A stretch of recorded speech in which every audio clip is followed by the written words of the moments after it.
एक बीज को भी मिट्टी में दबना पड़ता है पेड़ बनने के लिए। हेलो फ्रेंड्स, तो कैसे आप सब? मैं आशा करती हूँ आप सब बहुत अच्छे होंगे। आप सबको जय सिया राम। तो फिर बढ़ते हैं मोटिवेशनल स्टोरी की तरफ और करते हैं स्टोरी स्टार्ट।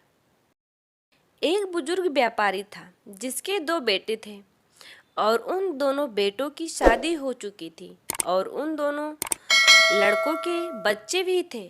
उस बुजुर्ग व्यापारी की मार्केट में मिठाई की बहुत बड़ी दुकान थी। उसी दुकान पर उसके दोनों बेटे भी काम करते थे जो अपने पिता की मिठाई की दुकान चलाने में मदद करते थे। उनकी दुकान पूरे मार्केट में सबसे अच्छी चलती थी। उस बुजुर्ग व्यक्ति को पूरा शहर अच्छे से जानता था और उसकी बहुत इज्जत करते थे। एक समय की बात है जब दिवाली का समय था। उस समय उनकी मिठाई की दुकान पर बहुत भीड़ रहती थी क्योंकि मिठाई का सीजन था। उसकी दुकान पर एक व्यक्ति आता है और वह मिठाई खरीद लेता है और जाने लगता है। तो वह बुजुर्ग व्यक्ति उस व्यक्ति से कहता है, साहब मिठाई के 500 रुपये तो दे दीजिए। व्यक्ति, पैसे तो दे दिए, और कितने पैसे चाहिए? बुजुर्ग व्यक्ति, साहब अभी आपने पैसे नहीं दिए हैं। व्यक्ति, अरे बुढ़े पागल हो गया है क्या? तुझे पैसे तो दे दिए, उस व्यक्ति ने बोला और उनकी बहस होने लगी। और इतने में उस व्यक्ति को गुस्सा आ जाता है और वह उस बुजुर्ग व्यक्ति को एक थप्पड़ मार देता है। फिर वहाँ पर बहुत भीड़ लग जाती है तो वहाँ लोग उस मामले को रफा दफा कर देते हैं। बुजुर्ग व्यक्ति ने दोनों बेटे अपने पिता को संभालते हैं, फिर अन्य ग्राहकों को सामान देने लगते हैं।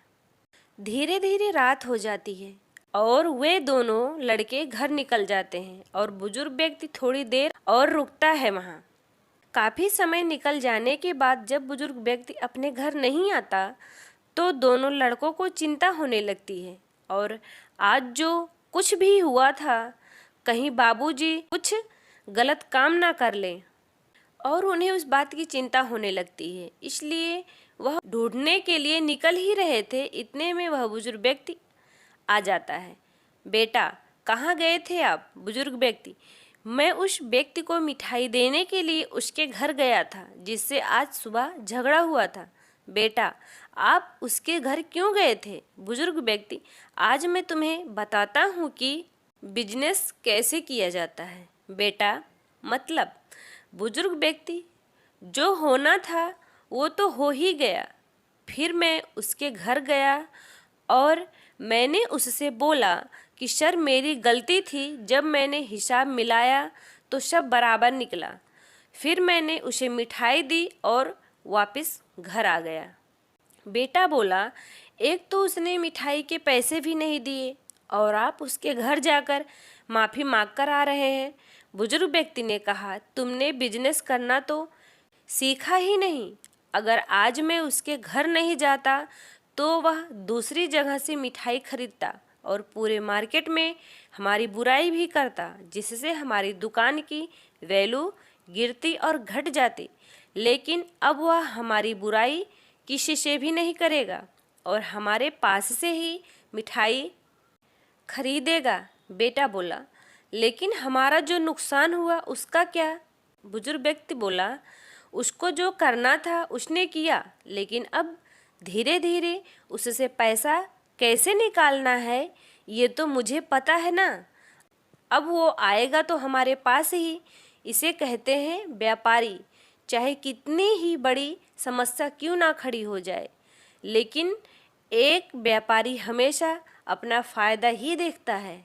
सीख, मोरल ऑफ द स्टोरी, सबसे ज़्यादा जो अहम है उसके बारे में सोचना चाहिए। हमें अपनी सोच को सकारात्मक रखनी चाहिए। जिस तरह उस बुजुर्ग व्यक्ति में नकारात्मकता में भी सकारात्मक विचार रखा, उसी तरह हमें भी हर परिस्थिति में सकारात्मक नज़रिया रखना चाहिए। अगर आप नेटवर्क मार्केटिंग बिजनेस करते हैं या किसी और चीज़ का बिजनेस करते हैं या व्यापार करते हैं तो सबसे पहले तो आपको यह सीखना चाहिए और सीखना होगा कि बिजनेस करते कैसे हैं, जो कि इस कहानी में बताया गया है। परिस्थिति कैसी भी हो, हमें अपने ग्राहक से अपना व्यवहार खराब बिल्कुल नहीं करना चाहिए, क्योंकि कौन सा पेड़ कितना गहराई रखता है ये हमें पता नहीं होता। इसलिए अपने ग्राहक के साथ अच्छा व्यवहार करना सीखें और करना भी चाहिए। जय सिया राम।